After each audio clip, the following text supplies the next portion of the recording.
É, meus amigos, um jogo de muitas camadas, muitos personagens, um resultado histórico, a maior goleada sofrida pelo Santos como mandante, um jogo de só golaços do Vasco e o Coutinho ali flertando com o que a gente viu de melhor dele na carreira nos tempos de Liverpool, por exemplo.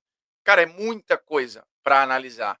Em mais um jogo protagonizado pelo Santos e que entrega entretenimento do começo ao fim, né. Que loucura. Cara, o futebol é muito doido, velho.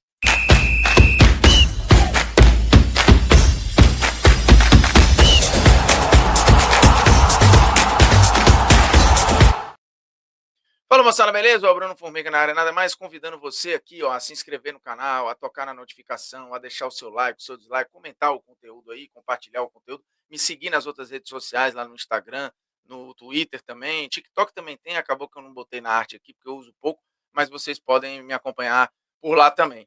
Cara, Vasco 6, Santos 0 no Morumbis. Que loucura! Um jogo que em algum momento não estava desenhado para tanto. Era um jogo com um caráter ali decisivo e tenso, porque são 2 times que nesse momento a preocupação é luta contra o rebaixamento. O resultado tira o Vasco da zona do rebaixamento e acende um sinal de alerta gigantesco no Santos, que já vinha mostrando, mesmo em alguns resultados positivos, muita vulnerabilidade defensiva, muita exposição, jogos muito lá e cá, né? Vale lembrar, o Santos, apesar de ter vencido, sofreu muitas finalizações do Juventude. Nem acho que tenha feito um jogo péssimo, mas é um jogo em que os sinais estavam ali. E o Vasco, em jogos que tinha perdido ou tinha tropeçado, vinha demonstrando um futebol bem jogado. É que era difícil em alguns momentos olhar para isso, porque o torcedor do Vasco não ia conseguir ter essa tranquilidade de analisar só o desempenho quando o teu time está na zona do rebaixamento. Hoje, foi obviamente a melhor atuação do Vasco do Diniz e, obviamente, a mais trágica atuação do Santos do Kleber Xavier. Eu estou gravando aqui e nem sei se o Kleber já foi demitido ou não, se vai ser, mas acho que a situação fica bastante insustentável e, obviamente, que a diretoria do Santos vai precisar dar respostas para o torcedor que já vinha reclamando muito das demoras em substituições do Kleber, das leituras. Ele modificou o time para encarar o Vasco, deixou um time exposto e no primeiro tempo já ficou claro, e o Vasco soube aproveitar. O Diniz tirou o Coutinho de uma zona mais confusa do campo e fez o Coutinho armar o jogo de frente, com muito espaço para pensar, e ele disparadamente foi o melhor em campo. Então, assim, eu vou tentar separar o jogo por assuntos, porque eu acho que assim, é um resultado tão inesperado, tão gigante, tão assustador, pô, com caras tão bons em campo, com tantos personagens, né? Você tinha de um lado o Neymar, do outro o Coutinho, né? Que são personagens controversos para muita gente. No banco, o Fernando Diniz, que já ouviu muitas críticas nesse Vasco, mas sempre falou sobre a evolução do tipo de jogo que ele queria que a equipe jogasse. E hoje acho que tudo funcionou. Todos os gols do Vasco foram muito bem trabalhados. A gente teve pelo menos ali uns 3 golaços e os outros 3 gols muito conscientes, que acho que é isso que o Diniz mais cobra das suas equipes. Então, cara, assim, primeiro, era um jogo para 6-0. Em determinado momento, não. Só que depois que o Santos desliga e o Vasco vai achando espaço aqui e ali, vai sendo muito letal e muito eficaz, o resultado é justíssimo. Porque quando eu digo que em determinado momento não, assim, o primeiro tempo não estava desenhada goleada nenhuma ali, o Santos acho que jogou 14 minutos, depois a coisa deu uma degringolada e o Vasco foi tomando conta do primeiro tempo. Fez 1-0, poderia ter feito mais, inclusive. E aí, no segundo tempo, por 5 minutos, o Santos teve um gol perdido pelo Guilherme, cara a cara com o goleiro. Depois teve bola na trave do Barreal. Parecia, assim, mais perto do empate do que tomar o segundo. Mas aí vem o segundo e o terceiro quase que colados, e aí a porteira se escancara, porque o quarto vem logo na sequência, e aí vem Toqueira aqui, o quinto, daqui a pouco Toqueira aqui, o sexto, e teve possibilidade de fazer o sétimo, por exemplo. Então, assim, é um cenário muito dramático para o Santos, que, de novo, vinha demonstrando que isso poderia acontecer a qualquer momento.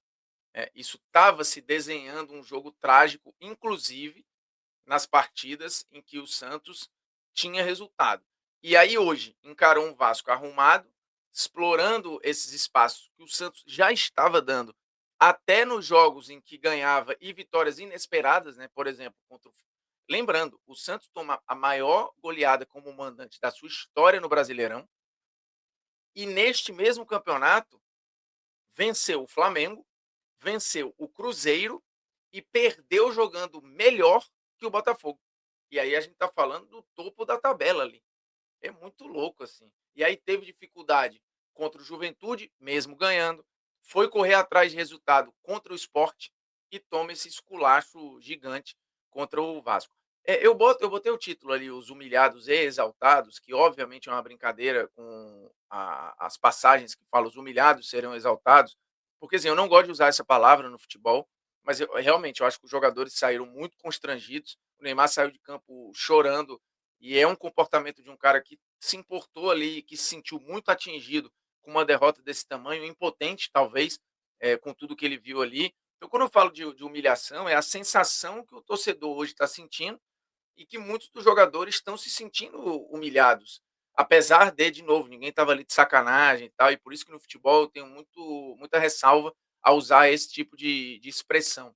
E os exaltados, porque o Vasco já foi humilhado muitas vezes por adversário, foi motivo de chacota no meio da imprensa esportiva e tal, e hoje teve uma atuação que é para você tirar o chapéu e aplaudir. E está muito na conta do Diniz, que colocou dois caras de velocidade pelo lado, o Coutinho mais protegido por Tietchan e Jair para ter espaço.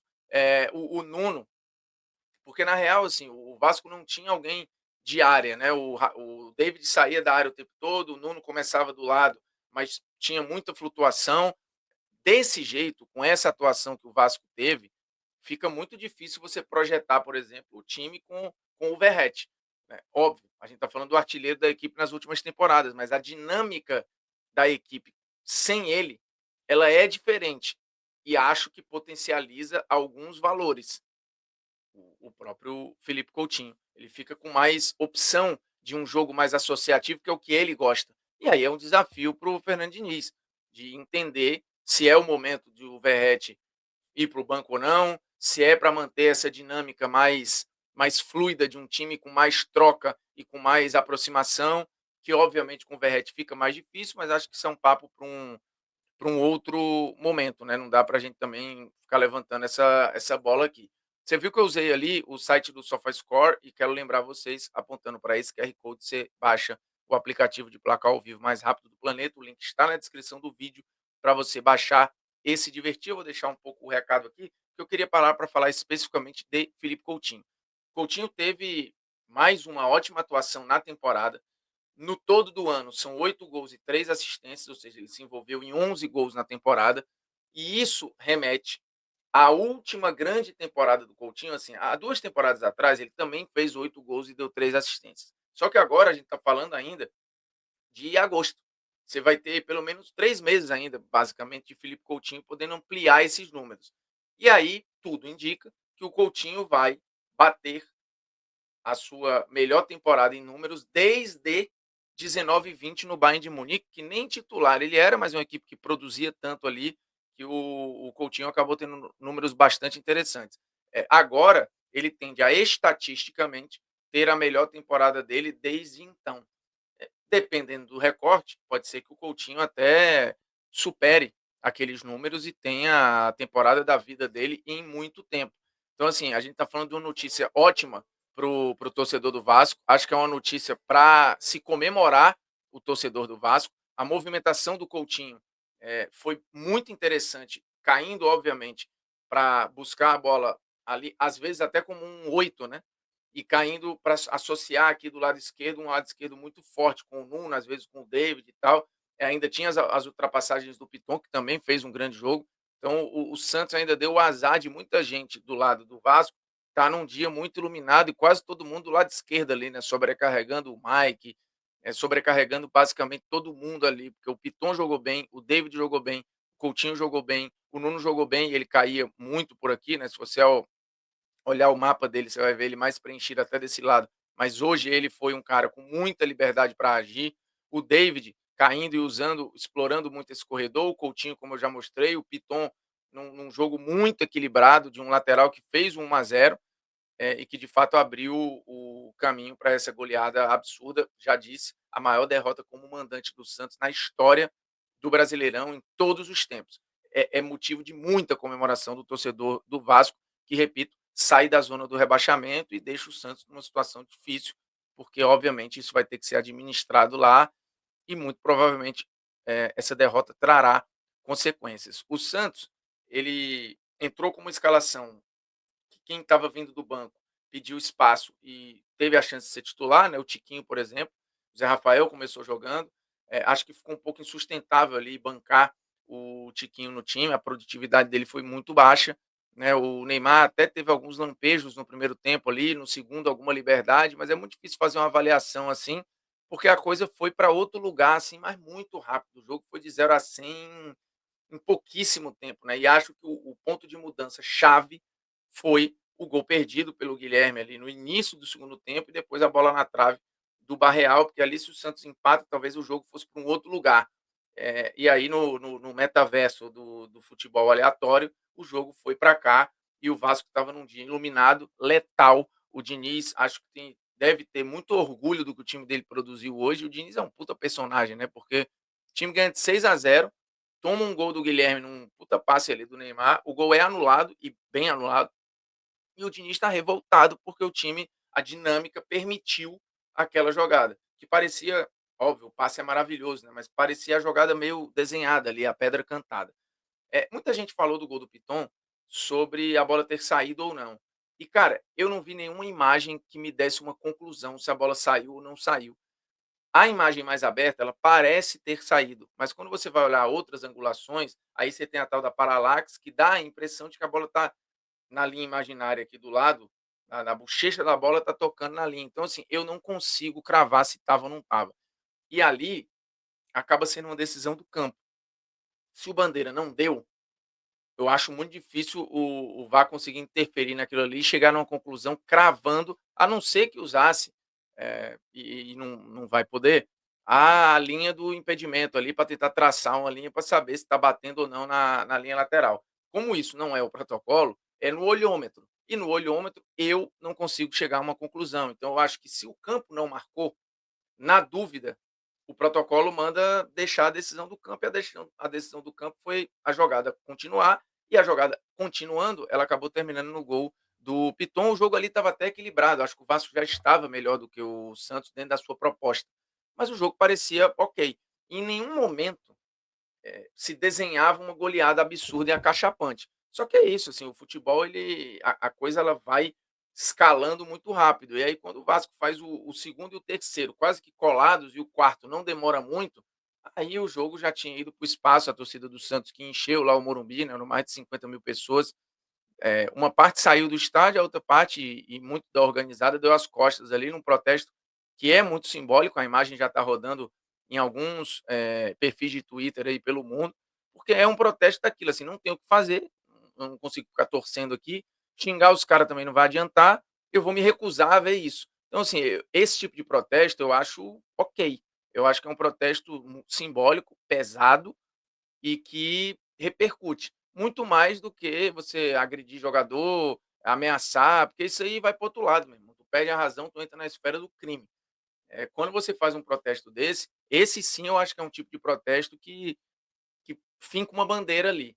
E aí vamos ver os próximos dias do Santos, o que, que vai vir. O Neymar tomou um cartão amarelo, não joga o próximo jogo, que é contra o Bahia. É outro jogo dificílimo para o Santos e um jogo difícil. Difícil pela situação, pelo adversário, pelo risco de daqui a pouco estar afundado de novo na zona do rebaixamento. O Santos tem um momento do campeonato, se você olhar de aproveitamento, e se mirar na campanha do rebaixamento 2 anos atrás, o que está acontecendo agora é tão ruim quanto ou pior, dependendo da rodada. E o Santos, acho que com o Kleber Xavier, tinha demonstrado alguma coisa ali de evolução, mas muito pouco, em comparação ao trabalho anterior, que também não era muito parâmetro. Só que isso não se mantém.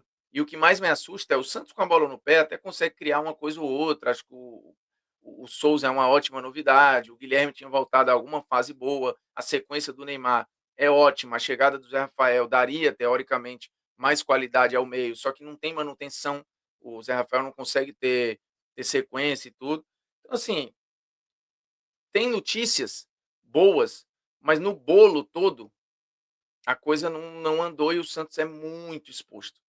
Seja ganhando, empatando ou perdendo, o adversário cria muito em cima do Santos. Tanto que o Brasão é um dos melhores goleiros do campeonato. E mesmo tendo tomado 6-0 hoje, ele não teve culpa nenhuma. Então é muito preocupante. Agora, é de se tirar o chapéu para a atuação do Vasco e fica essa questão. Né? Nesse Vasco, que teve a melhor atuação em muito tempo, tem vaga para o Verrete, que já prestou muitos serviços quando o time estava muito na draga. Para a dinâmica do Diniz, putz, hoje a minha resposta é não. Mas, cara, essa resposta não é simples, só o Diniz vai poder dar, né? O futebol realmente nos presenteia com muitas surpresas e acho que esse 6-0 é um resultado para se falar por muito tempo, tanto pelo torcedor do Vasco, quanto pelo torcedor do Santos e quanto para quem não tem nada a ver com o jogo, porque é aquela parada, repetindo, a gente está falando de um time que ganhou do Flamengo, do Cruzeiro e jogou melhor que o Botafogo e tomou 6-0 do Vasco. E já tinha tomado 20 chutes do Juventude jogando em casa. É muito louco, velho. Um abraço, hein? Se inscreve no canal, toca na notificação e vamos nessa.